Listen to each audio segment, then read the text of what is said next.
Hello, everyone. Welcome back to Cinema Savvy and what I guess is now Doctor Who Tuesdays. And we have the gang back together, the standard people we're bringing in. I'm joined today by Aaron and Sam. Say hi, both of you. Hello. Hello. How are we doing today? Knackered, but I'm ready to talk Doctor Who. I think I've got just enough energy left from today to talk about it. Yeah, and I'm very good. Thank you. It's again, as I mentioned last week, it's kind of insane that we are hurtling towards the end already. I feel like we need another 5 episodes, but quite happy with where we've ended up so far. I mean, realistically, we're at the end. This is kind of, I don't know about you, but I love the final episodes of a Who season, but I feel like I enjoy the setup episodes more because of the build-up that goes into them, and all the theories kind of get thrown out the window, and it seems to come together. And usually in the setup for the final episode, you see the Doctor at his most vulnerable. You see him or her, in their greatest peril, and this is kind of what we get from this episode. I just want to put this up straight away. We want to hear your thoughts on The Legend of Ruby Sunday straight away. We want to see what people think about this episode, and we want to get a discussion going because, we're going to talk about this episode. We do have a plan, but I was just saying before we went live, we are probably not going to stick towards the plan. We're probably going to dart all over the place with everything that happened in this episode because, dare I say, this is probably the episode that needs the most discussion out of everything in the series so far. There are so many things happening here. We get our big bad for the season revealed. We kind of get a small answer to, some of the mysteries thrown forwards in the series. And we also get a bunch of other mysteries that are going to be hopefully solved in the finale. So please give us your comments below. Give us your ideas about what's going to happen in the Empire of Death and everything going forwards. So the plan says, straight away, the mysteries that needed answering. Straight off the bat. So throughout this series, we've had a few different mysteries. First mystery is we've had who is Ruby's mum. That is the initial mystery that was set up in the Church on Ruby Road, and we kind of get a small-ish answer to that, kind of, but not really in this episode. So we see, through I don't even know I can't remember what it was called. I've seen the episode twice. The kind of the projector time. The time window. The time window. We see through the time window that Ruby's mum's there. She stays throughout the fight. We get Carla making a comment saying she thinks she's crying. We'll find out what exactly Ruby's mum's doing at that point in the next episode. But we don't get to see the face. We don't get to see who it is. But we do get to see that they are able to recognize either the Doctor or they're able to recognize that our big bad is actually surrounding the TARDIS and then disappears off. What do you guys think about Ruby's mum kind of as a mystery at this moment in time? I mean, I feel like it's something that knowing Russell T Davies, it'll probably linger on into the next series. But it feels like it's something that will probably get fully addressed in the finale. But at the same time, they do put little hints in of other things that... This is the thing, because it's the part one of a two-parter. They kind of put little hints in that can kind of lead you in one direction or another. Like there's this one thing I didn't really cotton on with until I saw people posting about this afterwards, about the fact that apparently the security camera was conveniently 66 meters away, which is the same as 73 yards. Which then raises whole other questions like, is Ruby her own mother? And then it just gets really convoluted in that sense. So I don't really have anything else to add because the episode just kind of addresses it and then worries about the other thing, which kind of overshadows it, and then it just kind of falls to the wayside. And I feel like it is something that will be addressed again. But I don't know. I really don't know at this stage. Yeah, we're in a really weird place with that plot point because it takes up a significant chunk of the episode, yet by the end of the episode, even though part of the cliffhanger is that, the mum is, in that time window and it's like coming towards Ruby, the focus really is on the villain and not really on Ruby's. So by that point, I'm like, I don't really care about that right now. So to me, it's kind of the secondary mystery that I'm not really too bothered about. But I'm at the point where I'm like, okay, I need this resolved. It's a little bit frustrating to think, could it just be Ruby herself?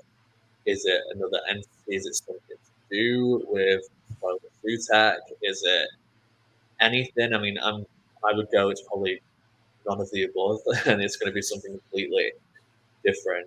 Would it be related to Susan, seeing as she's been brought up so much? Yeah, it's like I don't know. There's too many different avenues still, and it's annoying me. But that's why if it does drag into the second series, I'll be a little bit more frustrated. Yeah, and there is a lot of mysteries to go through, and then we'll get into kind of the actual episode itself and talk through that. But we'll just get another one out of the way, which probably doesn't get answered in this episode. Mrs. Flood, who has probably one of the most iconic lines of the episode, which is absolutely phenomenal. I've seen memes of it already all over the place about, some people. I don't know the direct quote myself. I couldn't quote it off, but you're not getting a cup of tea, basically, as a fantastic kind of line of thought and everything like that. We still don't have an answer. She knows that, the big bad is coming. That's pretty much it. She's set up for the next episode to be at Ruby's home. We still don't know her relevance or anything like that. She knows what a TARDIS is. She seems to kind of, know that Ruby's going to go on big adventures. We don't know if she's good or bad. Who is Mrs. Flood at this point? Yeah, Mrs. Flood, ever since the Christmas special, has always seemed like not a weird addition, but it just seems like, I think I even said this in a previous stream, but like, there's all this other stuff happening that still hasn't been answered, and then Mrs. Flood's always there, and it's just this one thing where it's like, yeah, I don't know why she's there or what she's doing, and we're probably not going to get an answer anytime soon, but could have just been a really straightforward character, but then Russell T Davies had to make it complicated. And yeah, I've seen those memes as well, and the fact that it wasn't even 24 hours before the episode dropped, because I saw one where it was like the Nan was 2017 Doctor Who fans, and it's like seeing John Sims Master again, and it was BBC. It's like, oh, wouldn't we all like that? Yeah, it was a surprise. But yeah, I have no idea what this character's doing at the Mrs. Flood is. Yeah. I mean, I have to say, Anita Dobson is just so good. I love her. Every time she comes on screen, I'm like, yay, because she just brings something to that. And I love that line. I clipped it immediately as soon as I could, and I've got it saved, ready for whenever, for whatever meme, for anything that I need. But yeah, the whole thing with her, she's in a one where it's in the background, really, compared to the other stuff what's going on. But based on what she's doing and things that she said, there's things, that people have been saying that she could be a Time Lord, she could, have a chameleon art thing going on. But she seems too knowledgeable for that to be the case. Part of me is thinking that because, kind of gods have been brought up and kind of those kind of things, I'm thinking, could she be someone, like that on that level, who's just kind of, sitting in the background and just kind of letting things play out until she's absolutely needed? That's kind of where I'm at with Mrs. Flood at this point. I think in classic Who and in modern Who, there's been references to kind of the overlords, like whether it's gods or the Eternals, the Guardians and all of that stuff. There's all these kind of like bigger forces who are kind of bigger than the Time Lords, and I thought is maybe she's one of them, and potentially, hopefully, one of the good ones. But yeah, so I'm hoping that she'll be the key to everything. Like George Lucas said about Jar Jar, Mrs. Flood is the key to this. I'm kind of hoping that that's the case. But yeah, we'll see. We'll see about her. Indeed. So we're going to talk about one more kind of mystery from the series, and then we'll talk about the episode as a whole, and we'll work our way through to kind of, talking a little bit more about Sutekh towards the end. So let's talk about Susan Twist, because Susan Twist, the actress, has been appearing in all of the episodes kind of prior to this. The one episode she hasn't appeared in is the Giggle. I think since first coming in on Wild Blue Yonder, she may be in the Giggle. People may have just completely missed her. We have no idea. But the mystery of the series has been kind of, with people starting to realize her more on screen, her getting more lines, her becoming a bit more prominent. Who was she? And it's the whole point of the episode is kind of, split between two things. It's the Doctor trying to find out who this person is, and on the other side of things, trying to find out who Ruby's mother is. And it's a fascinating kind of episode because it's split along those lines, and it gave me kind of Army of Ghosts vibes on how it kind of split its plot, trying to figure out one mystery with one mystery definitely there in the background, and kind of, spending time between the two different mysteries and kind of coming together towards the end of it. I mean, we've been noting Susan Twist all the way throughout the series so far, pretty much every single time, I guess since Boom, where it started to become a little bit more obvious with her being on screen and everything like that.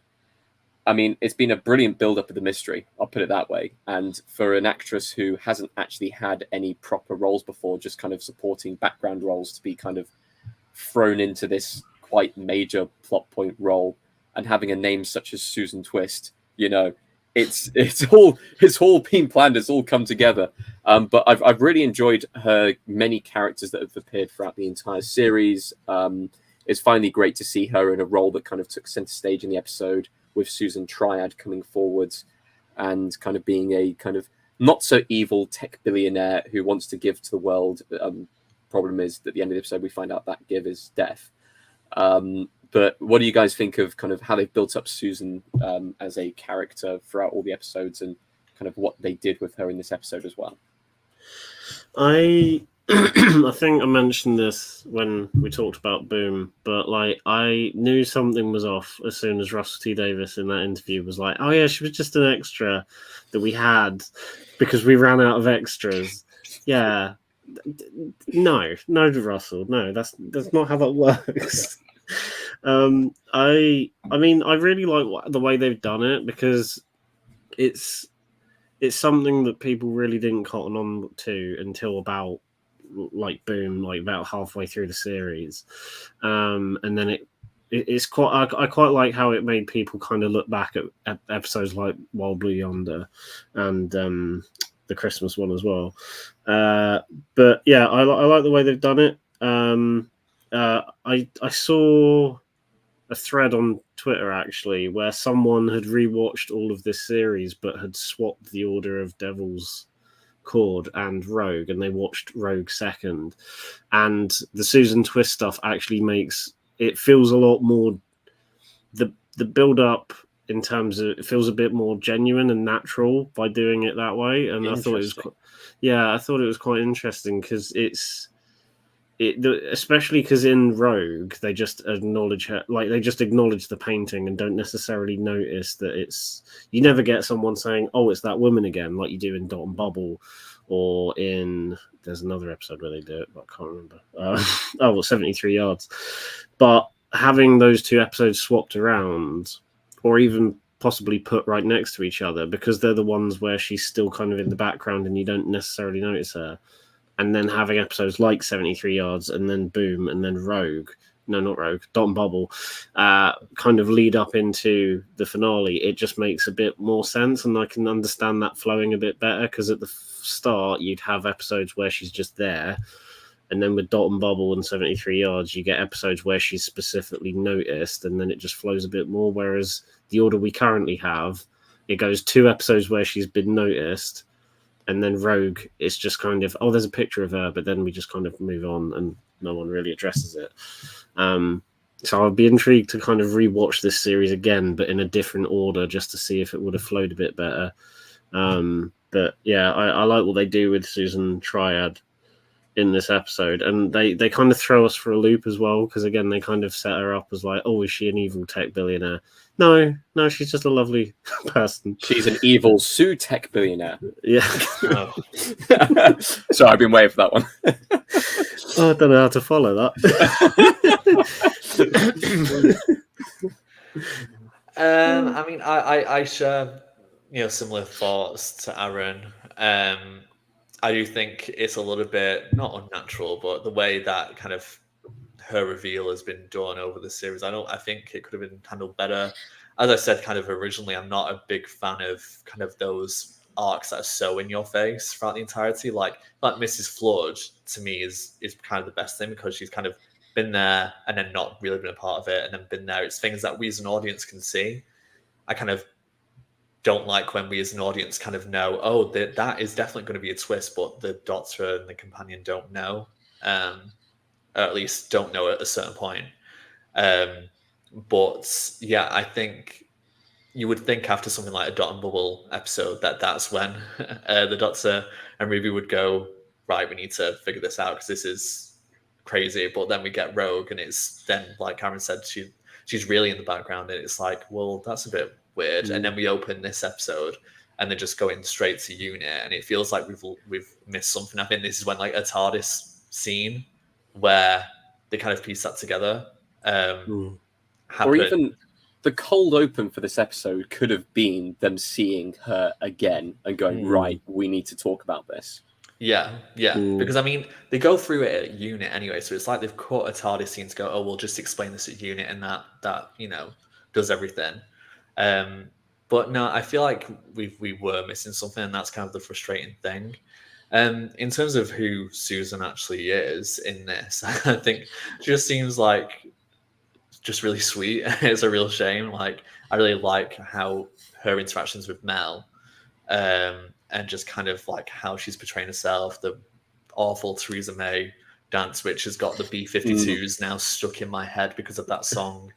But I think it's an interesting setup. I guess the only thing is, Ruby, because of her position, you would expect someone like Ruby to maybe at least know who Susan Triad is, but she doesn't. So that's kind of a bit where I'm like, did Ruby just not know? And I saw someone say that, isn't it weird that in Ruby's first episode, you have kind of the woman in the audience who is like Susan Triad. So obviously looks exactly like her in her own time and place. So that's a little bit weird. So I'm not sure whether plans changed or whatever, but yeah. And I guess I love the whole kind of F you to the audience, where it's like, oh, TARDIS, oh, we already thought that. Oh, Susan, it could be the granddaughter. It's like they're just ticking off all kind of some of the theories that most people have been thinking of, but it is silly because it's so obvious, isn't it? Like, that's why I think I think I did mention Sutek, I'm not sure, but I think if I did, it's like it's one of those things where, well, maybe it could, but maybe it's a bit of a stretch. But it's one of those.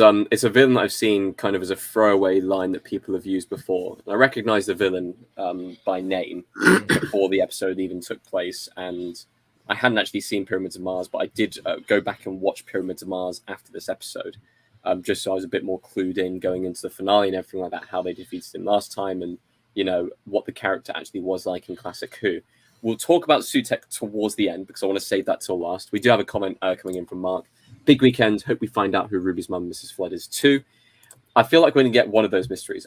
We might get both. We might be kind of blessed with both, but I feel like there's going to be some mysteries that are carried over into the next series, and we'll go along with that. So the episode, like we said, it starts off in Unit, and we kind of get introduced back into the Unit team, which they have a Unit TV show in the works, don't they? They've got a few different Doctor Who spin-offs. I feel like I've seen or read or heard somewhere that they've got a Unit show planned, and they've got a Silurians versus Sea Devils show planned. Okay. The Silurian Sea Devils show is called The War Between the Land and the Sea, which is why that was a quote in 73 Yards. Right. Okay. That's interesting. I may be wrong. Call me out on that if I am wrong, but I think they do have those two things in the works, which is why for the first time ever, well, not the first time ever, we've had Unit people before have a significance, but we've got a whole team now. We've got Kate Lethbridge-Stewart, we've got Colonel Ibrahim, we've got Rose Noble coming in, we have the Vlinks, whatever the Vlinks is. We've got Lenny Rush playing Maurice Gibbons, who was recast from, Space Babies. He was too good of an actor to be in Space Babies, so they decided to make him a fully fledged member of Unit. They've got an actual core team there now, enough that won't get killed off. They'll be saved. hopefully, fingers crossed, to actually have not Hannah as as good. TV show. Not as good. Not Osgood, no, it's not Osgood, I know. If they Although could bring back yeah. Osgood. Yeah. Yeah. Oh, if only. But, you know, we spend a lot of the episode there at Unit, looking at the time window, looking into Ruby's past, seeing kind of the holograms of a memory brought to life and everything like that. Nothing really gets solved. It's just tension building and, you know, setting things up for what's to come. And then we kind of start to get the reveal. We start to get the reveal with, you know, starting off with something taking hold of, you know, the area in the time window. Some kind of apparition kind of thing taking over with a deep, dark, booming voice. And we get a Unit kind of soldier, just one that we don't really know about, just kind of killed. And that starts to build a mystery. Then they look into it more. We see kind of, you know, the TARDIS, you know, in the center of it. We start to think, okay, the TARDIS is actually kind of the threat. And I think this is one of the first times in Doctor Who where we've actually had the TARDIS as the threat. The TARDIS is the thing that we have to be scared of. And I want to commend the writers here, well, especially Rusty Davis, you know, head writer and stuff like that, but for building the tension really slowly with this. Because some of the finales where they've gone in and built the tension, it's kind of the reveal and everything like that, it feels like information's come really fast. With this one, the information comes quite slow, and it just slowly builds up. The memory, the time window thing, and the kind of idea of building up the memory and everything like that, that scene in itself is pretty cool. And it kind of, you know, it's something that, you know, we haven't really seen in Doctor Who before. We've seen other forms of time travel and other things, but we haven't seen time explored as kind of a pinpoint memory, just watching and viewing from a side. So what do you think of that concept, and, you know, how important it will probably be in the finale? I'm guessing is quite important, seeing as Ruby's there, but what do you think of the time window as itself and that scene? I quite like it as a little concept, and I like the fact that they address it in a really funny line, the fact that we've never seen it before, but it's something that Unit have always had. Like, I like the fact that they address it, and it's not just this thing that we could have had like in multiple seasons beforehand. It's it's very clearly something that the Doctor didn't want them to touch back in the 70s, but they went and did it anyway. So I love the fact that they addressed that right off the bat, the fact that this is not just a thing that we could have just conveniently had in the background for 50, 60 years. But yeah, I do like the concept. I really like the execution. I think visually it's quite an interesting way for them to do it, rather than it just being the generic thing of like flashbacks and stuff. I think it's a really unique and quite cool way of doing it. And I love the fact that as soon as the Doctor sees it, he just laughs. And like that whole bit is just brilliant. But yeah, I really like it, and I think in a similar way to how they used Canary Wharf as the Torchwood HQ in the season 2 finale, I like the concept of this thing just being used for the sake of this finale. And if it's never addressed again, fine. If they do bring it back in later seasons, also fine. But I like the fact that this is just it might just be its own unique little thing to establish a plot point for the sake of this story, similar to how the officers in Canary Wharf were used for that. So if it's addressed again, cool. If it's used just for this, cool. I like the fact that it exists, but I think even Russell T Davies knows that it's something that if he's going to use it again, he should only really use it sparingly, because it's such a very important thing. Also, the one thing I was going to say, where's Shirley gone? The one in the wheelchair? Yeah, that's a really good point. Because they're going through all these Unit members, and the one thing I'm thinking of is like, okay, has Lenny Rush just replaced like Shirley as like where's she gone? That's a really good point. The last time we saw her would have been the Giggle. Yeah, she's still part of Unit. Interesting. Yeah, it's just something that crossed my mind, because I was like, hang on a minute, where is she in all of this? If she pops up, I doubt she will pop up in Empire of Death, because she's not been in the promo stuff. But yeah, it just kind of is in the back of my head. I'm like, well, where the hell's she gone then? That's a really good point. Yeah.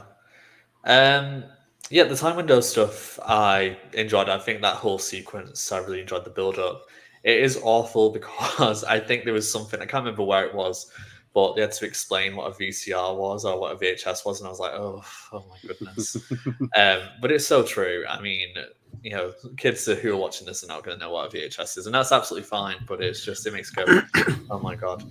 But and I like the whole setup, and I think if they're using the volume for certain elements of filming, then I think this is a great use for it. If it's using this, I think it would definitely add to kind of the feeling and the vibe that the actors need to use to put themselves in this kind of memory. I have to say, I watched this literally as soon as it released on Friday, and the gasp I had when Chidozi was introduced, and then him and Ruby introduce each other, and he's like, "I'm from Cheetah Mill," and he's like, "Oh, I'm from Tameside," and I'm from Tameside. So it's like it was the biggest thrill, and I'm like, they've mentioned Tameside in Doctor Who. This is it. Like I can, Tameside is canon.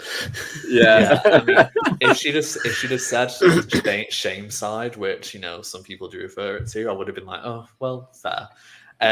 But no, so that was just a really nice moment, personally for me anyway.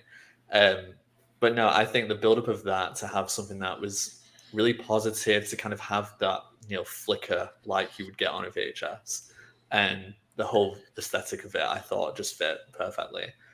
For then it to go darker, and then something's there, and you're unsure, and then obviously Chidozi's dead afterwards. You see the sand, and it's like, I wonder what that could be. How did that happen? But no, I thought the whole thing was great, and I think Millie Gibson I think she's been wonderful throughout the entirety. But I think when it comes to these emotional moments, obviously she's kind of in a way desperate to figure out where she's come from, so she can kind of like move ahead and move on with her life. So yeah. Also, side note, the fact that Davina McCall was mentioned again randomly in this was just so unexpected. But I was glad it happened. Oh, are we going to get Davina McCall back for one episode? Maybe. Who knows? Get her in as a companion. Just do it. Not Davina McCall playing someone. Just Davina McCall as a companion. Yeah, sure.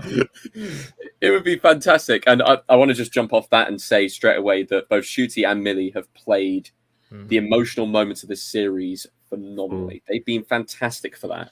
And it's something that Doctor Who hadn't really explored in kind of, the original Who, kind of the emotional moments between kind of the Doctor and his companions. Doctor was always kind of quite a cold alien that kind of stepped aside and stuff like that. But this is the healed Doctor we're talking to now. This is a Doctor who's been through all the motions, taken time, and now, dare I say, probably isn't as alien as he would have been to other people. Maybe a bit more kind of human than before, because he's had that time to kind of recover and everything like that. And, who knows kind of timeline-wise, whether Ncuti kind of comes back and loops back around after David Tennant's 14, kind of lives out the rest of his life, and then kind of goes back to the point of the bi-generation. And, who knows how that works or anything like that. But, they've both played it fantastically throughout the entire season. They've been such a good kind of, on-screen friendship and on-screen partnership. Feels like they really have each other's backs. And even though it's a shortened season, I'd love to have it kind of explored over more time. I think what we've seen from them so far has been kind of, it's enough to build that bond and build that relationship. Yeah. No, they are a good duo, and I think it's been said the entirety of the series anyway, that their chemistry and kind of the relationship between the Doctor and Ruby has been kind of the thing that's really helped drive the show, and you need that. You really need to kind of be confident in your main characters and to actually side with them, because there's nothing worse than having a main character that you just can't get on board with. I mean, that's why a lot of people didn't like Adric in the classic show. It's but to get into this kind of new era and to start a bit fresh, and you have these two playing these roles, I just think it could have gone completely differently. And I'm very happy with what we've got. There's been criticism about the development of the characters, I think, especially with the amount of episodes that we've got. But I think from what we have seen, I enjoy. And, we're definitely getting them both back next season anyway. Yeah. So, that can definitely develop further. So I'm not really too worried about kind of how I feel about, their personalities or about who they are as people. I've got enough to kind of support them as characters and to find them enjoyable and entertaining. Yeah, I'm kind of the same. Their relationship's kind of grown on me more and more because I think because everything's gone really fast this season, it does feel like okay, they're kind of establishing a lot of things that if we'd had more episodes, we kind of would have got those breather moments. We could have got those moments of quiet or of levity where we actually spend a bit more time with them as people, not just them running around doing stuff.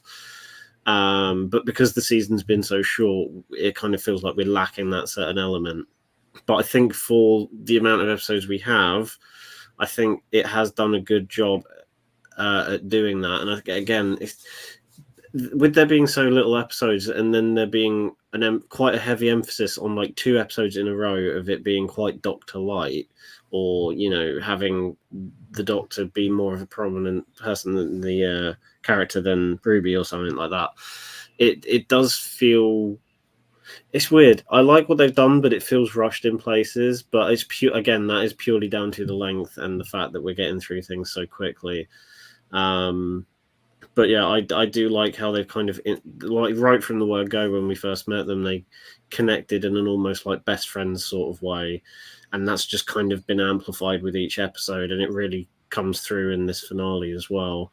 Because there's a lot of moments where they kind of just nicely bounce off of each other, whereas some companion Doctor relationships in the past, especially in New Who, it either took a little bit of time to grow or there was an instant thing and then that developed into something else, like with 10 and Rose it became romantic, or you had Clara and 12 where they both of them didn't, like, I think Clara didn't know what that Doctor was going to end up being, and then by the end there was a certain dynamic that developed there, whereas this one we kind of know what the dynamic is straight away.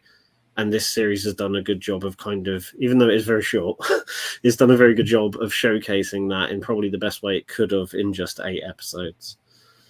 Absolutely. So, final thing before we kind of start to talk about the final steps towards the finale, I do want to give a massive shout out to Colonel Ibrahim, where, the apparition of Sutekh kind of blasts through the walls of the time window.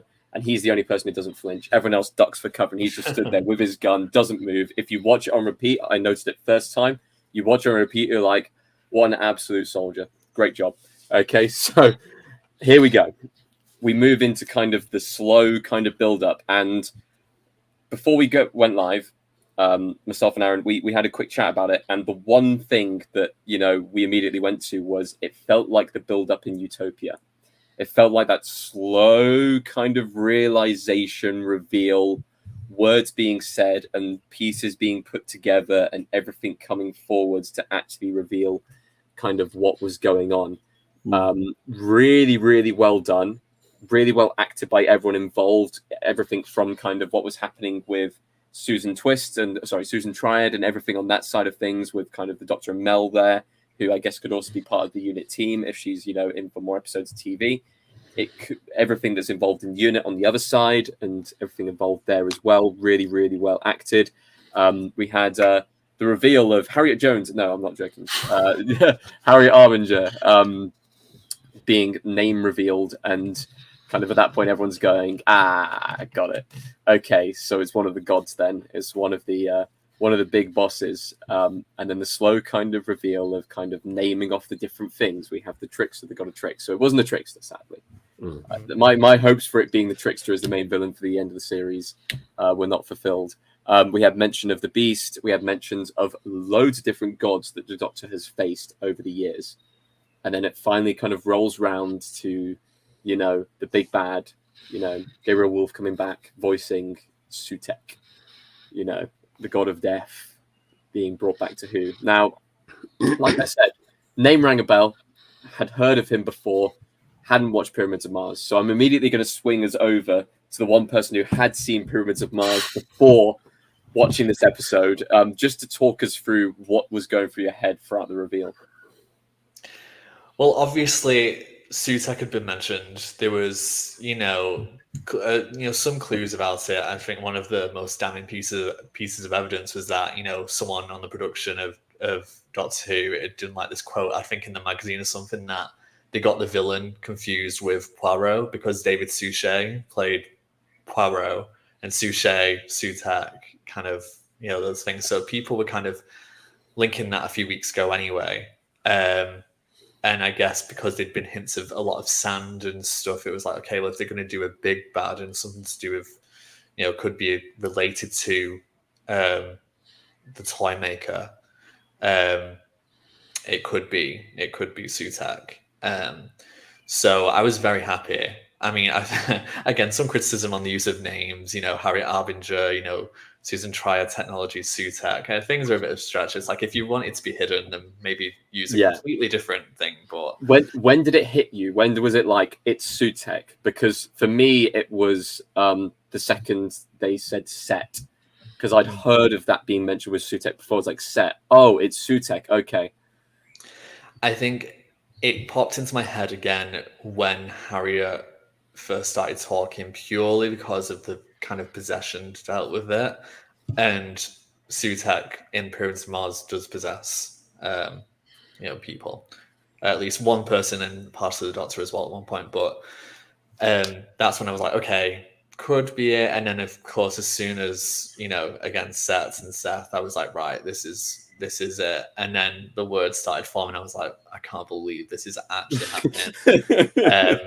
And then, it happened. And I think it was a great thing to do. I think, and Russell said this himself, I think after he finished his first stint, that, I think when he brought the show back, it was all a sense of we need to introduce this to a new audience. We can't really rely too much on the classic show. So even though some of the big elements were brought back, the Daleks, the Cybermen, the Master, at one point the Sontarans, and some of those kind of the more iconic monsters who would at least play a part in more than one story.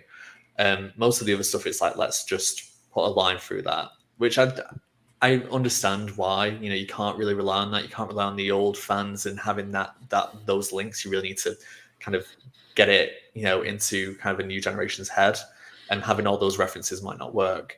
Whereas I feel like now, with the fact that Doctor Who's been back for so long, and other links to the classic series have been made, I think now is kind of a great time to kind of go back to those other kind of villains who really made that era iconic. And Pyramids of Mars is I think universally beloved amongst classic Who fans. I think a lot of people cite it as one of the best Fourth Doctor stories and one of the best stories overall.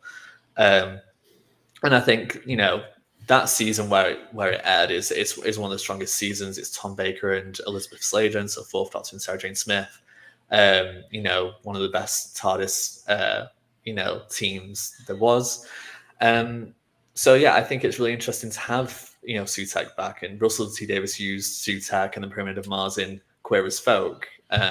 It's used in the first episode of that. One of the main characters watches it on VHS. It's a kind of a funny moment in it.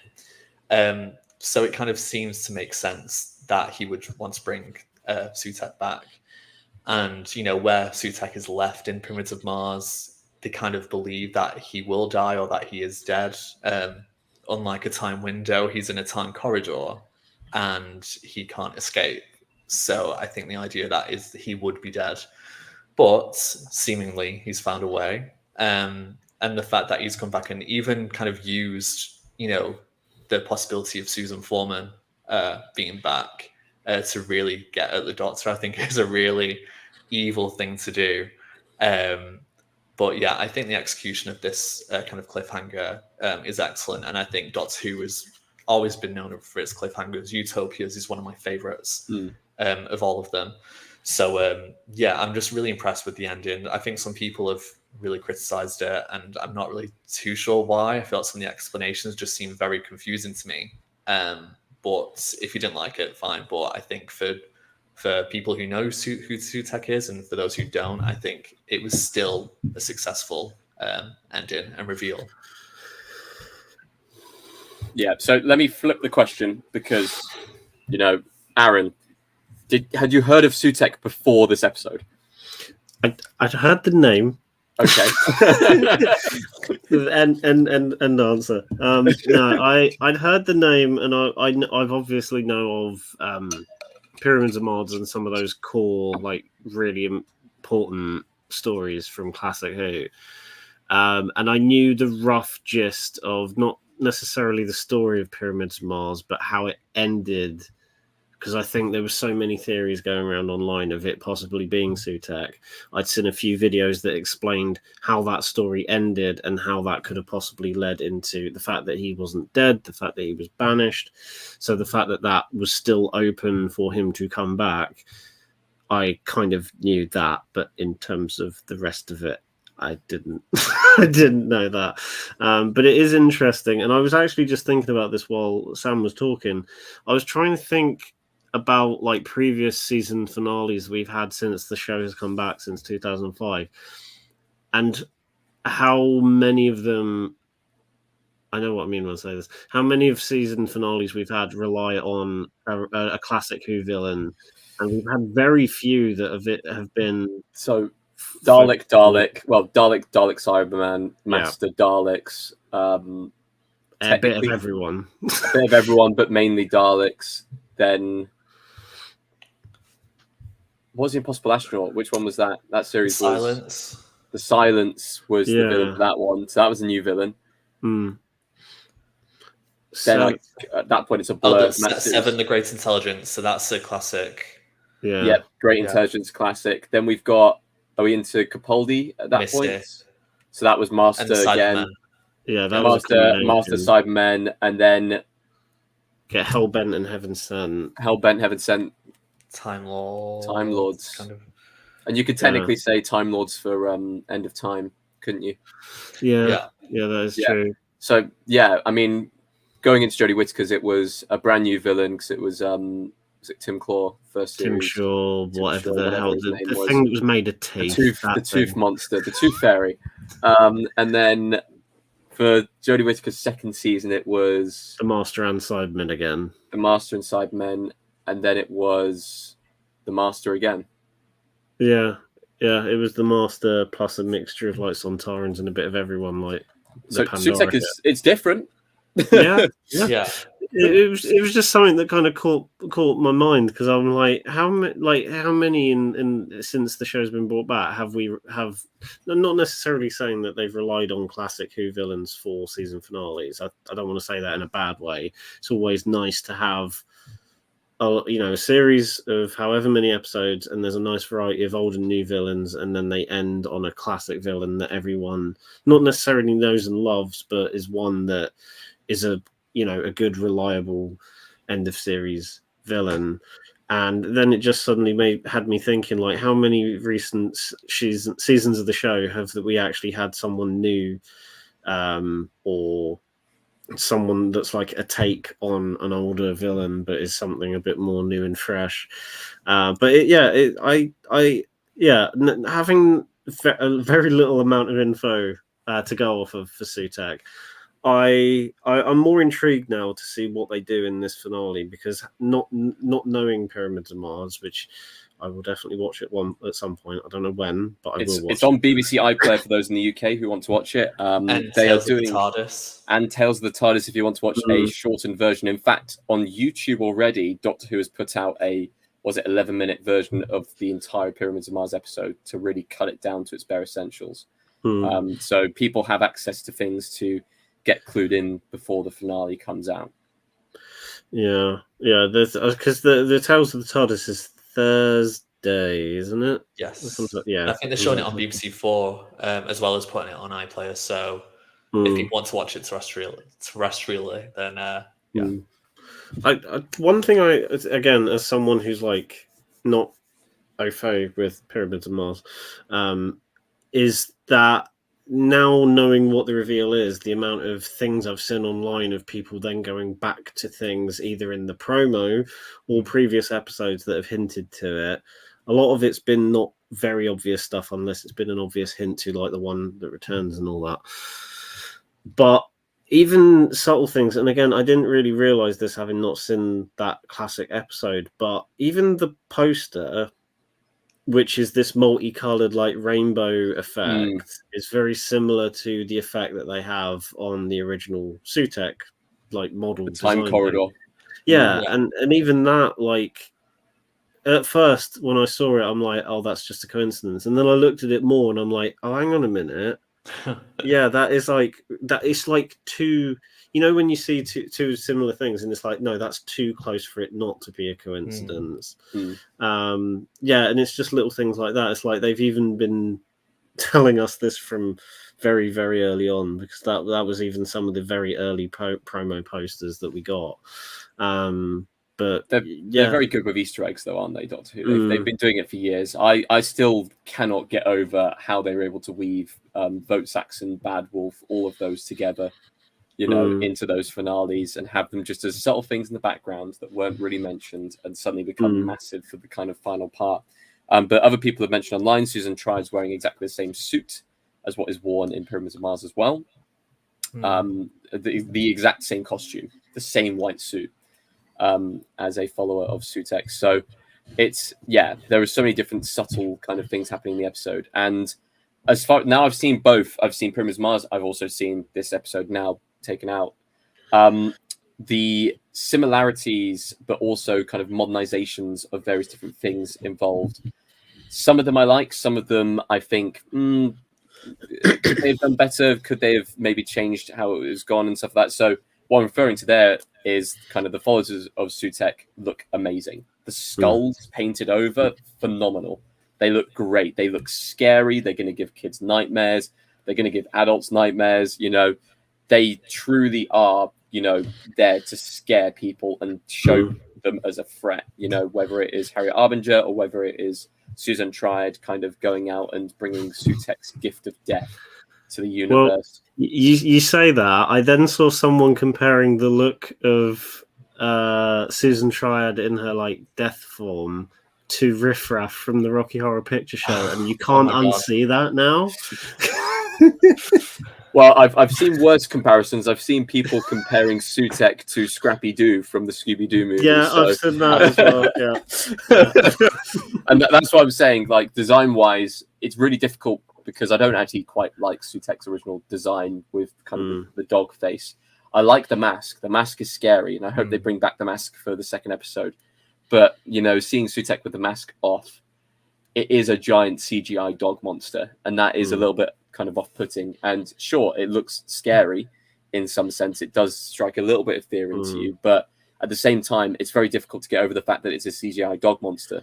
Now, if it was the practical mask over the top, you know, the immense stature that comes with Sutek in the original, because we only get a real glimpse, a tiny little glimpse of Sutek's power in the original. And even then, it is like massive. It is absolutely like world destroying. And once again, the comparisons and Easter eggs in that episode, Pyramids of Mars, they go forward in time to see kind of what the world is like if they let Sutek kind of live. And, you know, what happens is the Earth gets destroyed. That gets done earlier on in the series with the Devil's Cord, which is another comparison. And that's not been done in Who very often, I think, before past that episode, has it? It may have been done, but it's a rarity if that's the case.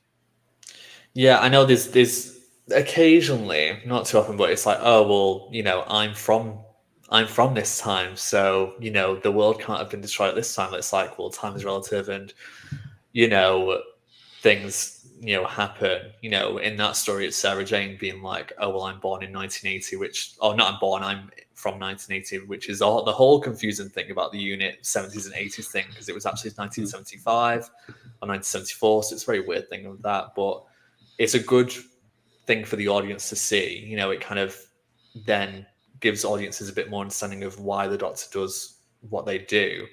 Because up until that point, I don't think it had ever been shown like that. about the effects. It happened in other ways, but not a companion being like, we're fine, and him going, well, actually, it's not fine. So we need to go back and sort it out. So I think I didn't even clock on when Devil's Court happened, because I thought, oh, it's a nice signifier for not only the companion but for the audience.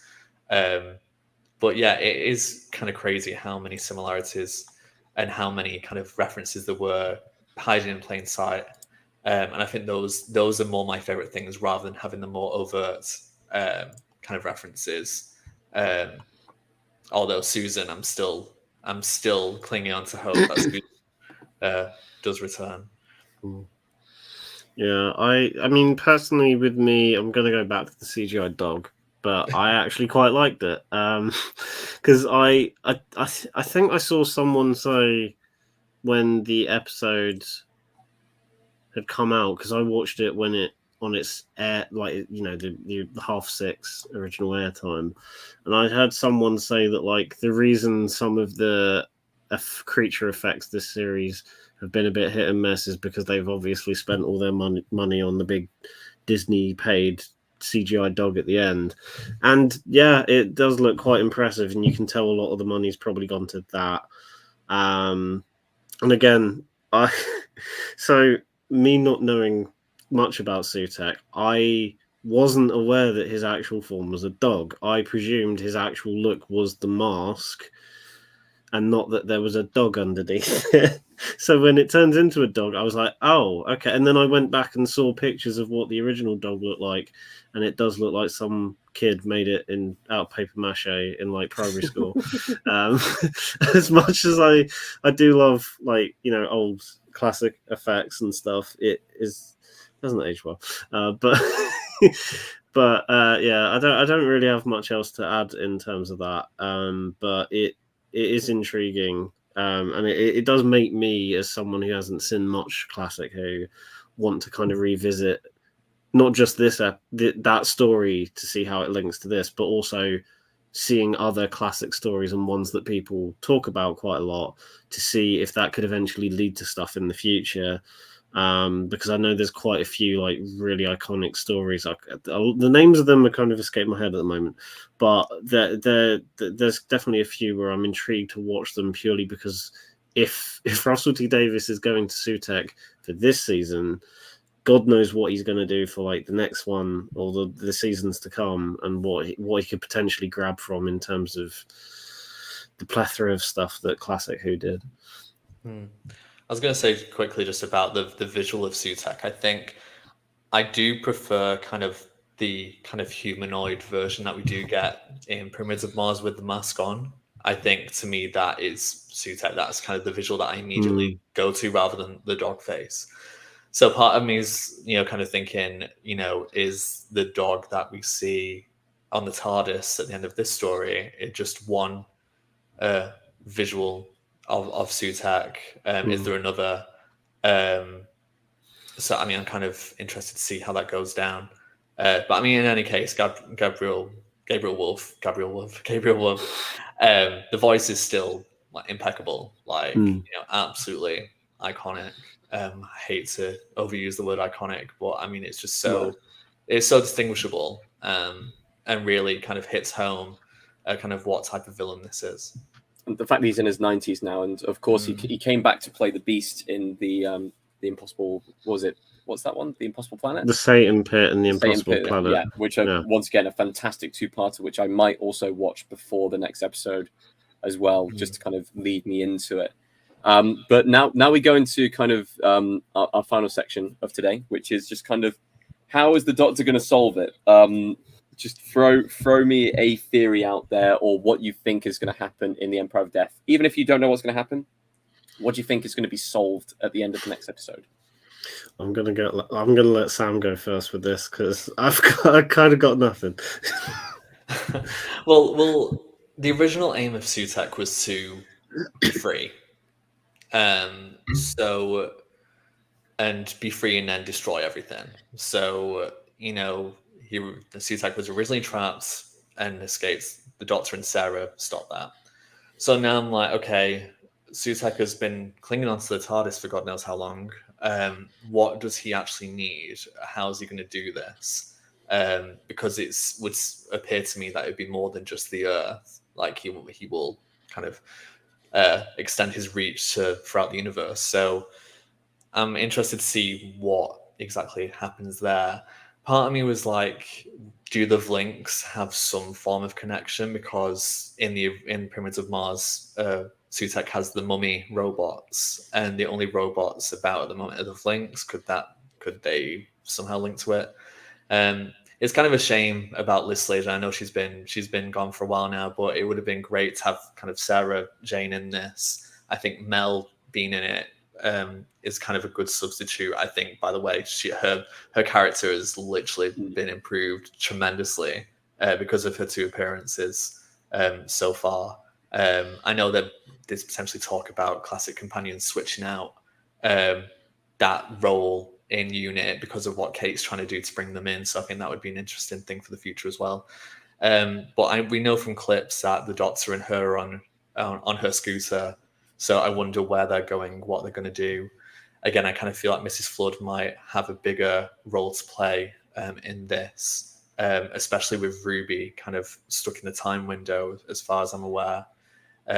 Also, interesting thing to note is I think she's with a character called Sullivan, and one of the classic Who companions was called Harry Sullivan, and he did work for UNIT. So I'm kind of thinking, there might be a thing there, which is nice anyway.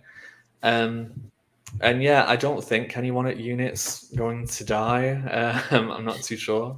If they want that TV series, then no, none of them are going to die. I was like, don't get rid of Kate. I love Kate.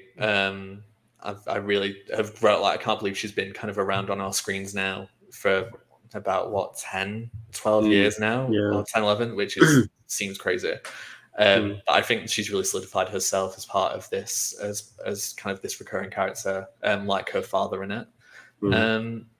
And yeah, I think that's it for Susan, Triad, really, and Harriet. I think once they've been possessed, I'm not confident that they're going to make it out of this.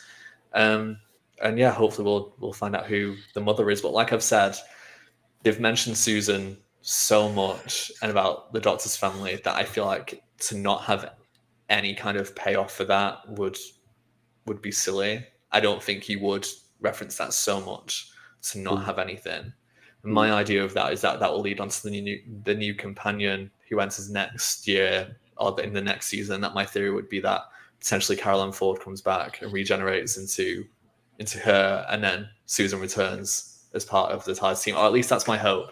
Anyway, and that her and Ruby become best friends. That's once again another mystery that needs solving, from this series. I mean, the synopsis for the next episode says the Doctor has lost, his ageless enemy reigns supreme, and a shadow is falling over creation. Nothing can stop this devastation except perhaps one woman. So I assume that we're going to get a few things tied off here.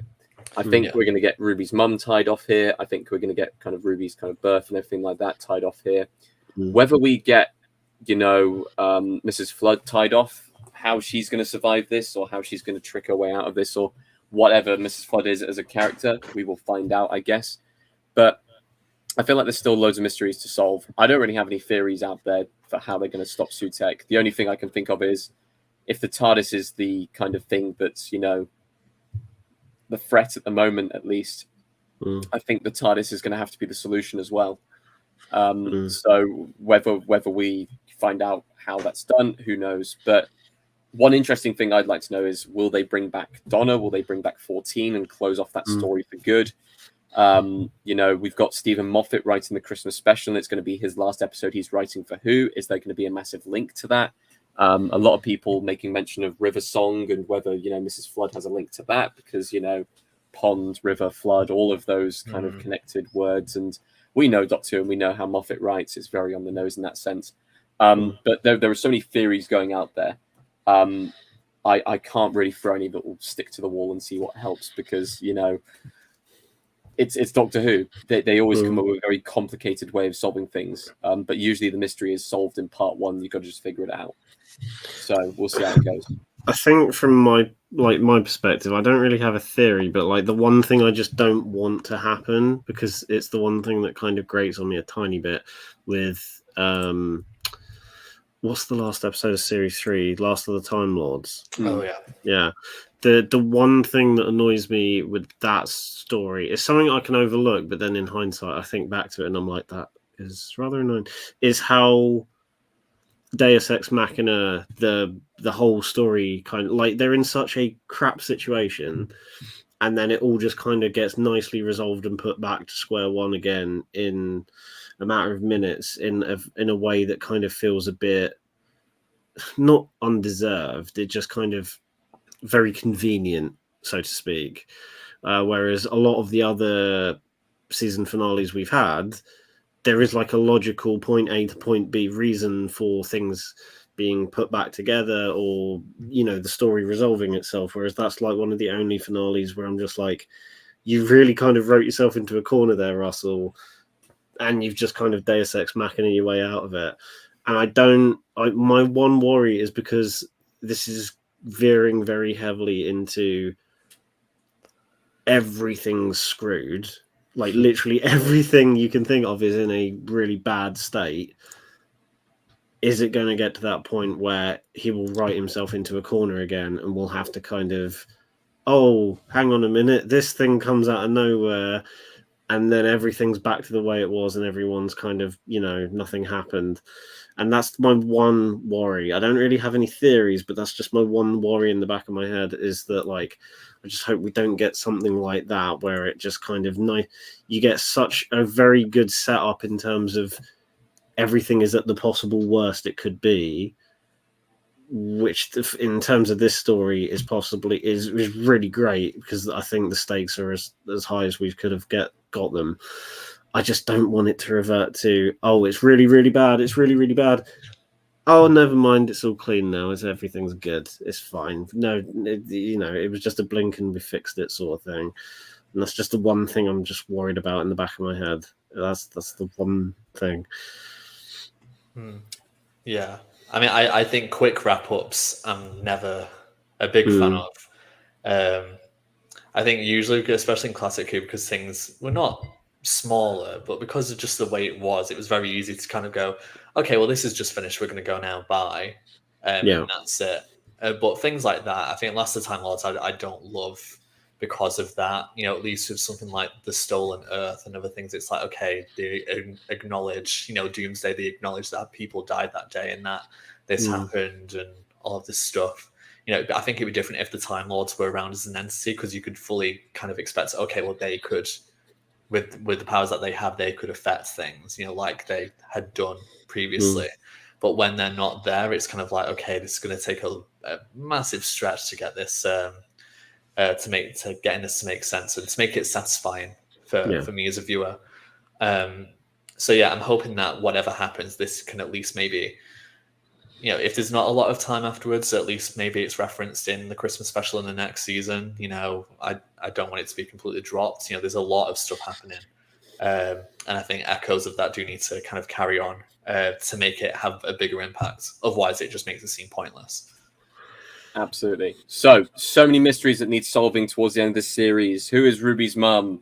Who is Mrs. Flood? How are they going to stop Sutek? Was Rogue a shoulder? All of these theories. We want to see what you think about Rogue a shoulder? Is Mrs. Flood a shoulder? I don't know. Please put down your thoughts on the episode and also what you think is going to be happening in the finale down in the comments below. We love to create a discussion, so please go on to there. We're going to throw our socials up on here as well. So Linktree link is in the description. That'll take you to our Twitter, Facebook, Instagram, and Letterboxd, where you'll see all of our stuff on there. Just follow us on all of our Cinema Savvy links, and also go onto our Redbubble store where you can pick up actual merch that I'm wearing today and merch in the background as well to help out the channel. Before we go, I'm going to throw both of your socials up on the screen. Is there anything that you want to plug? You've got your moment right now for this week. My hour-and-a-half long special of Is Rogue a Shoulder is coming very soon. No, sign me up. Sign me up to that straight away. I regret bringing that. Yeah, I regret bringing that up in the last bloody stream. God damn it! It's going to haunt you now. That and the whole what was it? There was another thing. Stephen Moffat World War II episodes. Oh yeah. Yeah, Yeah. how many World War II episodes? I'm going to address them both in an hour-long special. No, I'm not. Yeah, in terms of stuff coming out, I've got a new episode of For the Love of Film dropping tomorrow, and I will probably be doing my own video talking about this series of Doctor Who at some point in the week after the last episode airs. It'll mostly be regurgitating stuff we've talked about on this series, but I'll throw in like bits and bobs there. But that's kind of all I've got in the pipeline at the moment. Last Tuesday, I said that I would probably be on the Acolyte on the Wednesday, and I wasn't. But I should be on it tomorrow, though. I should be on it tomorrow. So yeah, my the up and coming is that. I think it's episode 4 tomorrow. So it's weird to be getting to like halfway through that and towards the end of this. Plus the Euros are on. Olympics are coming up. I mean, House of the Dragon and The Boys is on at the moment as well. There's almost too much TV to go through. And films are going to start coming out because it's getting into summer blockbuster season. It's just going to get really busy really fast overall. Yeah. So I mean, I think there's a lot of stuff to do. I know you're covering House of Dragon after the series airs. I've not even seen the first season yet, so I should get to it. I know. Game of Thrones just left a nasty taste in my mouth. But I think that's the thing that's up and coming. So yeah,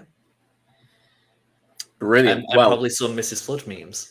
Yes, of course. Plenty of Mrs. Flood memes. Well, we all want things in the world, don't we? That we're not going to get. We want Rogue to be a Cholder, don't we?